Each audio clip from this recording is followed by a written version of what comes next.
68. 14 Greycoat Gardens, Westminster, London, 1896. Dear Alasinga, I have returned about 3 weeks from Switzerland, but could not write you further before. I have sent you by last mail a paper on Paul Deussen of Kiel. Sturdy's plan about the magazine is still hanging fire. As you see, I have left the St. George's Road place. We have a lecture hall at 39 Victoria Street. Care of E.T. Sturdy will always reach me for a year to come. The rooms at Greycoat Gardens are only lodgings for self, and the other Swami taken for 3 months only. The work in London is growing apace. The classes are becoming bigger as they go on. I have no doubt this will go on increasing at this rate, and the English people are steady and loyal. Of course, as soon as I leave, most of this fabric will tumble down. Something will happen. Some strong man will arise to take it up. The Lord knows what is good. In America, there is room for 20 preachers on the Vedanta and Yoga. Where to get these preachers and where also the money to bring them? Half the United States can be conquered in 10 years, given a number of strong and genuine men. Where are they?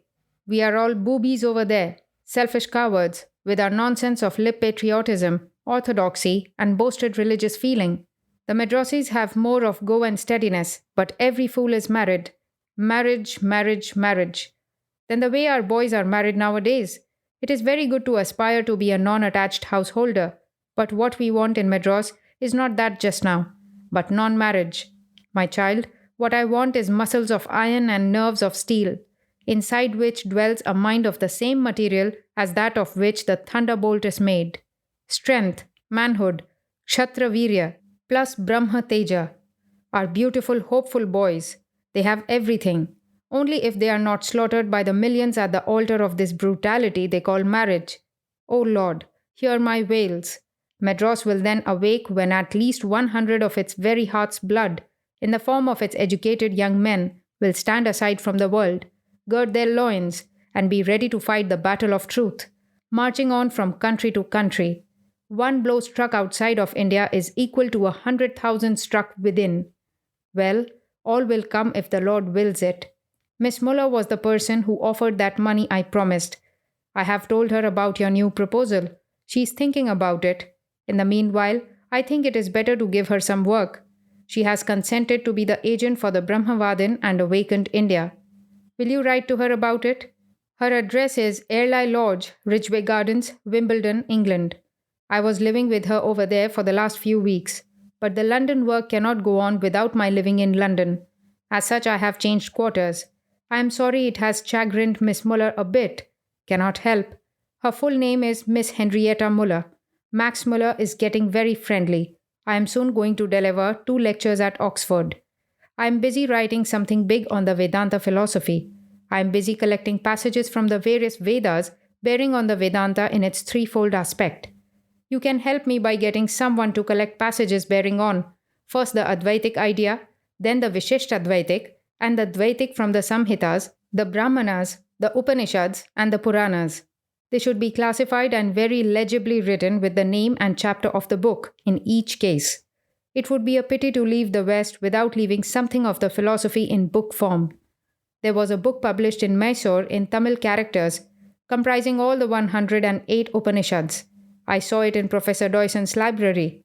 Is there a reprint of the same in Devanagari? If so, send me a copy. If not, send me the Tamil edition, and also write on a sheet the Tamil letters and compounds, and all juxtaposed with its Nagari equivalents, so that I may learn the Tamil letters.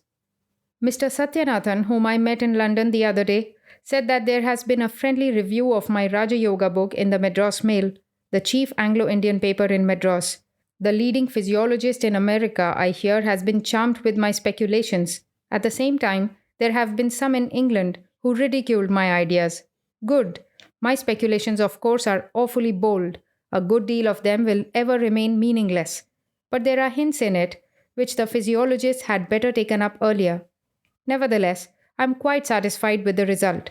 Let them talk badly of me if they please, but let them talk, is my motto. In England, of course, they are gentlemen and never talk the rot I had in America. Then again, the English missionaries you see over there are nearly all of them from the dissenters. They are not from the gentleman class in England. The gentlemen here, who are religious, all belong to the English church. The dissenters have very little voice in England and no education. I never hear of those people here against whom you time to time warn me. They are unknown here and dare not talk nonsense. I hope Ram K. Naidu is already in Madras and you are enjoying good health. Persevere on, my brave lads. You have only just begun. Never despond, never say enough. As soon as a man comes over to the West and sees different nations, his eyes open. This way I get strong workers, not by talking, but by practically showing what we have in India and what we have not. I wish at least that 1 million Hindus had travelled all over the world. Yours ever with love, Vivekananda.